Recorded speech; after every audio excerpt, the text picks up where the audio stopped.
Anong ating alalahanin na mga benepisyo ng Panginoon? Number one, who forgiveth all thine iniquities.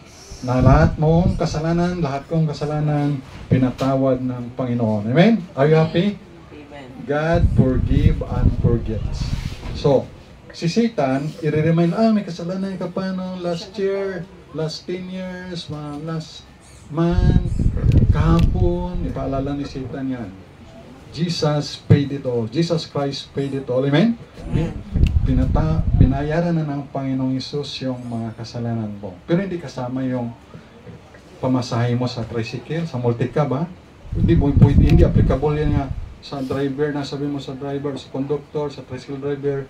Jesus Christ paid it all. Hindi kasama yung pamasahe. Yung atin lang, kasalanan lang. Ha?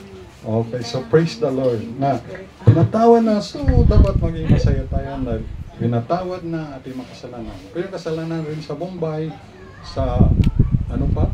Sa GCash, ano nga yung isa? Yung makulit? Home credit. Bayaran natin yan. Kaya hindi ako nag-utang sa home credit.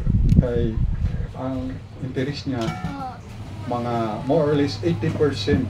Oh, so, walang utang, walang worry. So yan. Who forgiveth all thine iniquities. Number two, who heal all thy diseases. Heal it. Pinagaling ating mga karamdaman. Amen? Paano kung may karamdaman ka nga, hindi gumaling.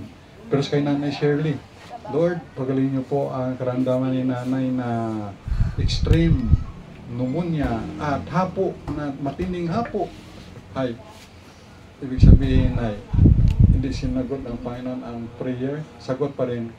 Kumbaga, yan ang sagot ng Panginoon ay, my grace is sufficient for thee. At kumbaga ay, daladalahin na lang yun. Kaya minsan may mga sakit tayo na ang sakit natin ay nandun na sa ating loob ng katawan. Kaya pag depende sa ating kinakain, pero kinakain natin may mga bakterya pa rin, may mga virus. Ano ba, luma na, inaamag na tinapay o pagkain. Lalo tayo, mamihilig tayo sa mga tira-tira, no? May mga bakterya pala yan. So, pag kinain natin, so nandun na yung bakterya sa loob ng katawan natin. So, anong gagawin doon? Nandun na yan, contaminated na. So, inuman lang natin ng mainit, maligamgam na tubig. Hindi pwedeng inuman mo lang para mapatay siya. Buwan na lang. So, gayahin natin yung agila. Ano yung karakter ng agila? Ang agila ay mahilig sa fresh. Fresh fish, pagkain. Kaya, mga sariwa, yan ang agila. Oh. So, yan ang matutunan natin. So, heal it all thy diseases. So, keep healthy. Kaya nga, mayroong kasabihan na yung tao, may strength siya, ipon ng pera, trabaho dito, sa mga abroad, no? FW, ang trabaho nila, dalawang trabaho, minsan tatlo. So, siyempre, dami nilang pera, natipon, dahil malusog sila. Then later on, dahil kulang na sila sa tulog, nakasakit sila. So, yung pera na tinipon nila, igagastos rin nila sa doktor. So, igagastos din nila sa doktor, sa gamot, para yung health, ma-regain nila. Oh, see? So, yan. So, praise the Lord, who healeth all the diseases. Kaya minsan, ang gamot ay nasa kusina lang, o sa palengke. Bakit? Kasi nandun yung gulay, nandun yung prutas, o nandyan sa lamisa, may kalatunday.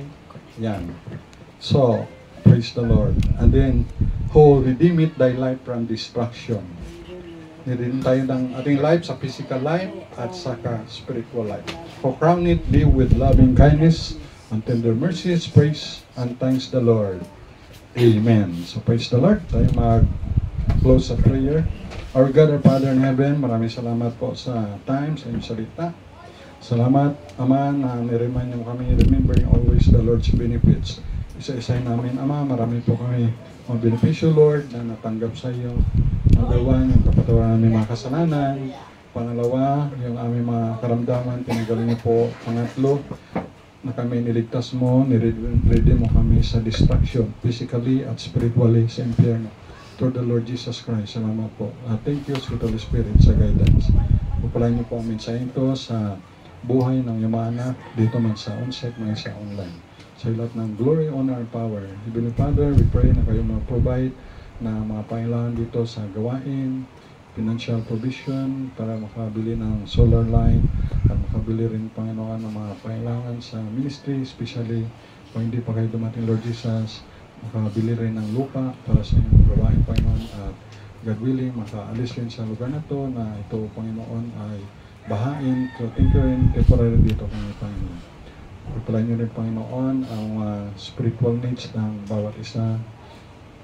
Ganoon din ng Diyos sa good health, ganoon ng Diyos sa healing, may karamdaman, ganoon, Panginoon.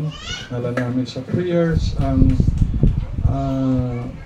membro ni Pastor Mandel Tenico Iloilo na nahulog dahil sa pagtulong sa church sa Kisame na ang mga bayarin nila abot ng 700,000. We pray na provision at makasurvive siya, Panginoon. Ganun kay Mami Ling Gabana, healing rin sa kanyang karamdaman, makarecover siya sa pagka-chemotherapy. Ate Chipman, healing may Kuya Julius, kanyang mga blood pressure maging normal at kanyang stroke healing rin, Panginoon. Recovery rin kay ng Rose Alita, Panginoon. At sa mga iba pa, Panginoon, na may karamdaman, si Pastor Errol Maris, healing rin sa kanya. Bless mo rin si Pastor Nabli, ingatan niyo po sa Middle East o sa Israel. Pastor Gomi, Pastor Oliver, Pastor Mandel, Pastor Bogs, Panginoon, Pastor Tiagan, mga pastoran, Panginoon. Wala niyo mga Israelites, mga Hudyo, Panginoon, we pray for their salvation. Na sila makahear ng gospel, they will repent and believe the gospel, believe the Lord Jesus Christ, and receive by faith si Jesus Christ in their heart as their Lord and Savior. I-bless mo yung Panginoon ang Bethany Makati. I-bless mo yung Pastor Yuli at ang ABC family, Panginoon. I-bless mo rin yung mga tumanggap, Panginoon, at ang bigyan ng gospel track sila lumago spiritual. Maging si Cheryl kahapon na tumanggap sa inyo, lumago rin siya spiritual, Panginoon. Pagpalain niyo rin maging si Mamili sa kanyang head. Si May Heidi, Star Pen, si Monique, si Linlin Papa, si Jomar, si Petit, si Car, si Bong, si Dino Nila, Denver Rose, si J.A., si Angging, Hana, J.J., Panginoon. May si Colin Aliyah, si Kertong, Rilan Kim, Ricky J. John Lister, maging si Crystal, Caitlin, pagpalaan niyo rin, Panginoon. Pagpalaan niyo, Panginoon, Pastor Dan, Pastor Jess, Pastor Pastor Jim, Panginoon. Pagpalaan niyo rin, Panginoon, ng bansa, may mga government leaders, President, Vice President, hanggang sa barangay level, Panginoon. Pagpalaan niyo gabayan. Mga kapulisyahan, mga Army, gano'n namin Philippine Navy, gano'n na Diyos sa Spratly Island, pagpalaan niyo rin ng mga member doon ng Navy, mga sa Armed Forces, Panginoon. Bless ang Philippines, ang Israel, bless rin o Diyos si President Trump, ingatan niyo rin siya, Panginoon. Salamat sa kanyang buhay na nandun yung pakilala sa inyo, Lord Jesus, at sa Word of God sa Bible. Pagpalaan niyo rin Diyos sa aming mga loved ones, sa aming mga kapatiran. Pagpalaan niyo po ang bawat isa. We pray for their salvation also at ang Israelites. We pray that Jewish people must save sila. Matanggap nila by faith at mabilib sila kay Jesus Christ as their Messiah and Savior. Thank you po sa lahat-lahat. Sa iyong glory, honor, and power in Jesus Christ's name. Amen. Amen. Praise the Lord. And thank you for watching and listening. God bless us all.